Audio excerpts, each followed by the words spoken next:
theorysabers.com.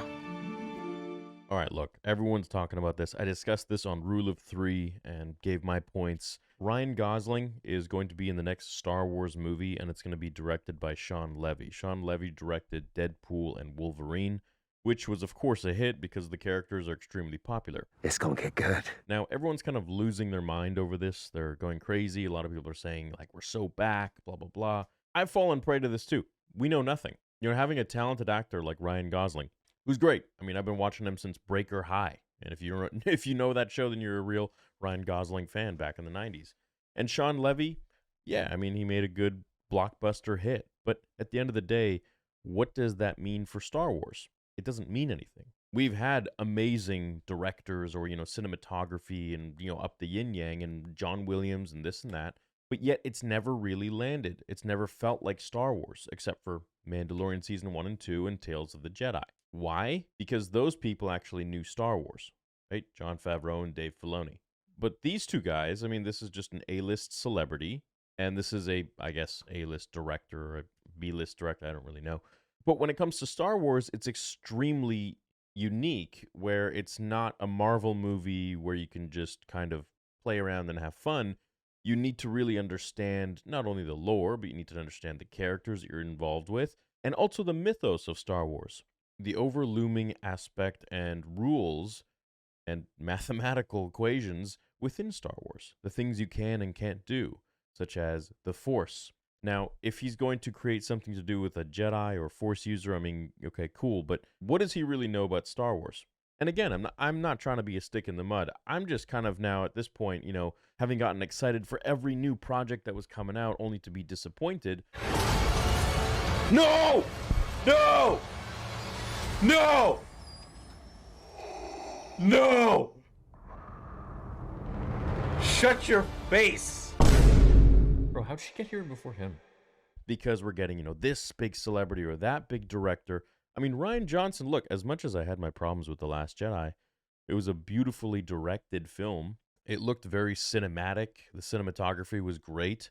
And he did a fine job with all of that. The color palette, everything. But the story was shit. The characters they couldn't even be further from who they actually were supposed to be. And his inability to understand Star Wars or what George Lucas was really trying to convey, well, it was non-existent. And so by hiring, these A-list celebrities, everyone gets really hyped because they've done a great job in other films. Well, Star Wars is not just another film. It's not just another franchise.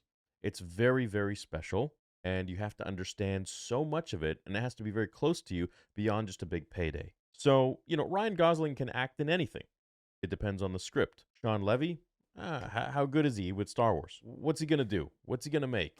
Is it going to be true to what we want, what George wanted? Or is it going to be another Leslie Headland situation, another Rian Johnson situation, where they're just licking the produce and putting it back on the shelf? Gross! Freaking idiot! That is my only concern. But beyond that, I mean, yeah, great lineup. They're obviously very qualified candidates for this job from a movie telling and movie acting perspective, not so much a Star Wars storytelling perspective. And as for the Lucasfilm Story Group, I mean, how many times have they let us down? And I used to be a huge supporter of them, even before the whole Pablo charade. How many times have they let us down lately, over the years? With the sequel trilogy, all right, let's even just start with that. It hasn't been a good look for them. So, yeah, while, this is great, Ryan Gosling is a good actor, and Sean Levy can direct a blockbuster hit for two extremely popular characters that people have been wanting to see for a long time, I'm not really that excited. And that's just my opinion about it.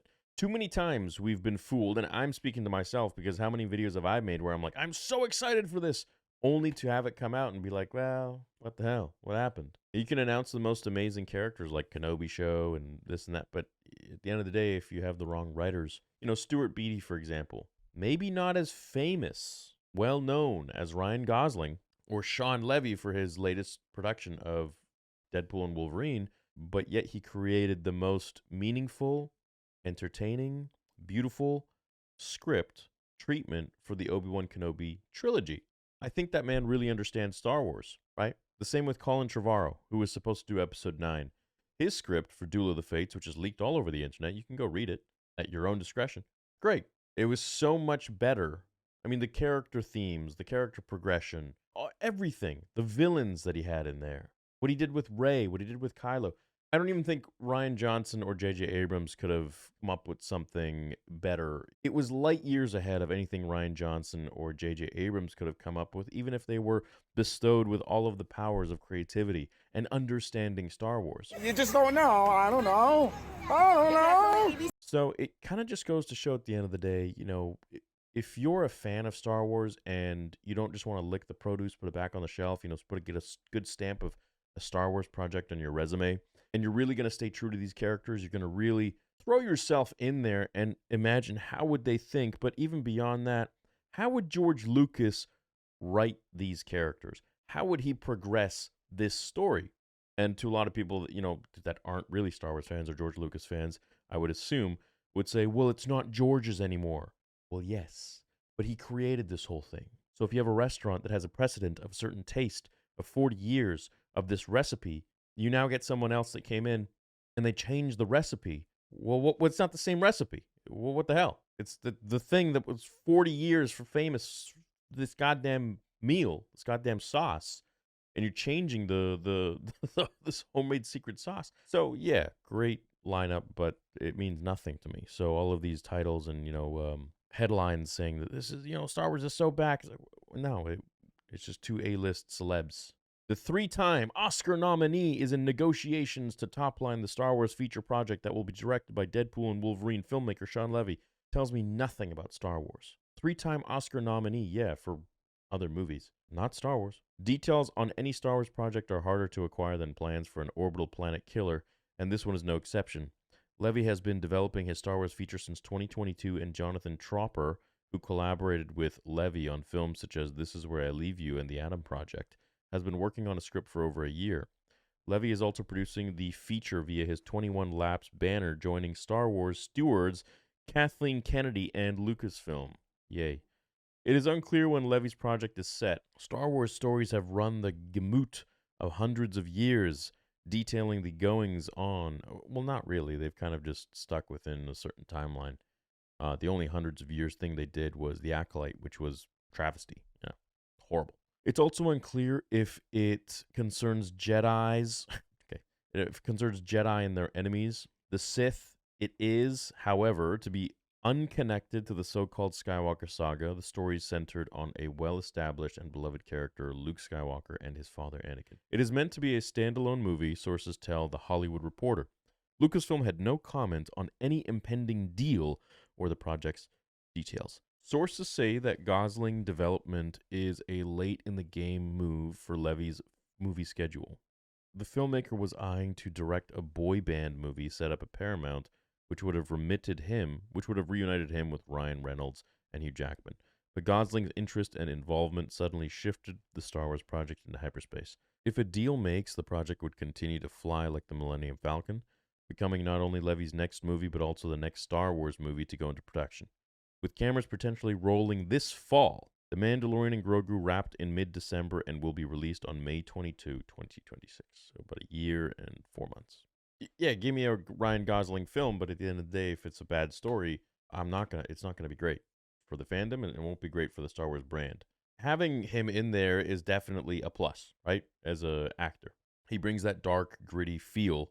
Unless he's playing, his character from Breaker High. And Sean Levy, he has the ability to direct, right? I liked Deadpool and Wolverine. It was fun. But does he have the ability to direct Star Wars?